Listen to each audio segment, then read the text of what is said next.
So I have been working on Amplified Human mostly in the background for about 15 to 18 months, taking little chunks of time here and there, or a week locked away in my room, and then getting back to clinic again. And fortunately, Nick and Solomon didn't starve in the meantime. They kept themselves completely fed, watered, and entertained, probably more so than normal. So thank you to them. So Amplified Human, be all the human that you can be. What does that mean? Of course, Esther and I are going to talk about this. And Esther and I met 15, 20 years ago when we were both on a course in transactional analysis, which is the type of counseling that I do. And Esther is a systemic consultant, anthropologist, and coach and facilitator in organizations. And she very kindly made time for me this month to go through the layers of what is here for me, for the book, and hopefully for you. So I'm going to read you a little bit from the book.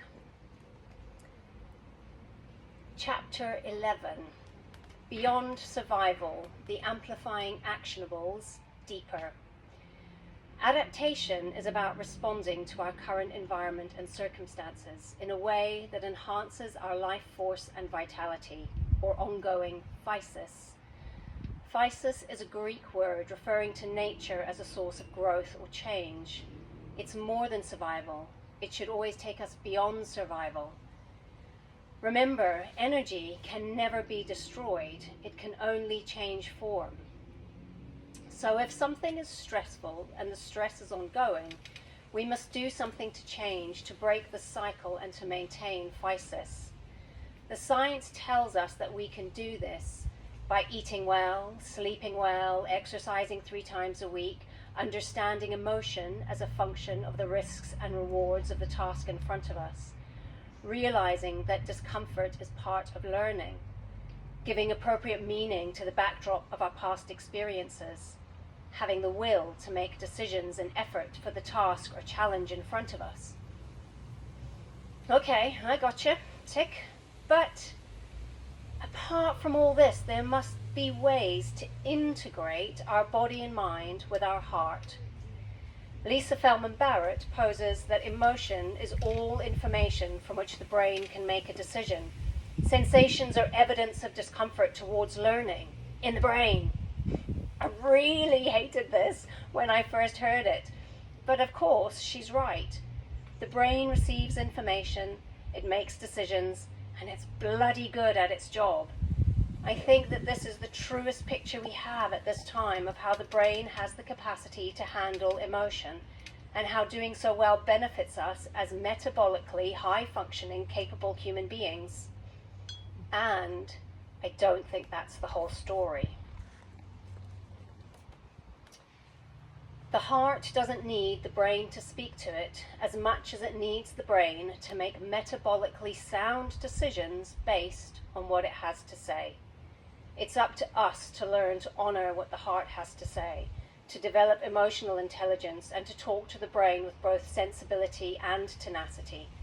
This will allow us, our brain, to take appropriate actions for the way we want to live, relate, move, speak, dance, and love according to our emotional intelligence and vibrant metabolic health. Most especially, it allows us to act according to how we want to be in community and to serve something greater than ourselves.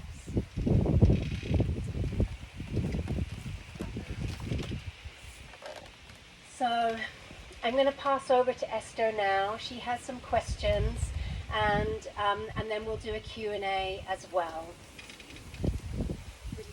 Thank you.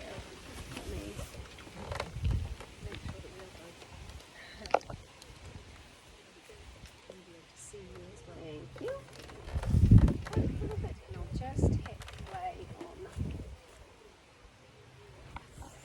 Thank you, Monica. Right. How's your physis? My physis is good right now, thank you. We're going to have to full of vitality. So, and I know that we talked about, you really want people to understand more about you and the context and your thoughts and ideas behind the book rather than the content itself. Is that right? Yeah, absolutely. When I started writing, when I had the concept, first of all, of the book, it was a very kind of vague. I had one idea, and I asked a friend of mine who worked in publishing what ideas she thought around this topic, and she said, "Oh, it'd be great to get other people to write a chapter each on how connection over fear shows up in their work through the lens with which they use in their work, from parenting to education to leadership to sporting performance."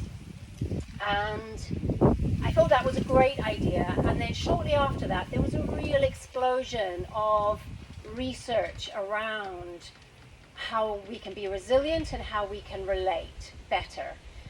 And I thought, okay, this is about my lens. This is about, for me, how I take the different areas that I work in and the different areas that I'm seeing coming forward and allow an integration. So the real answer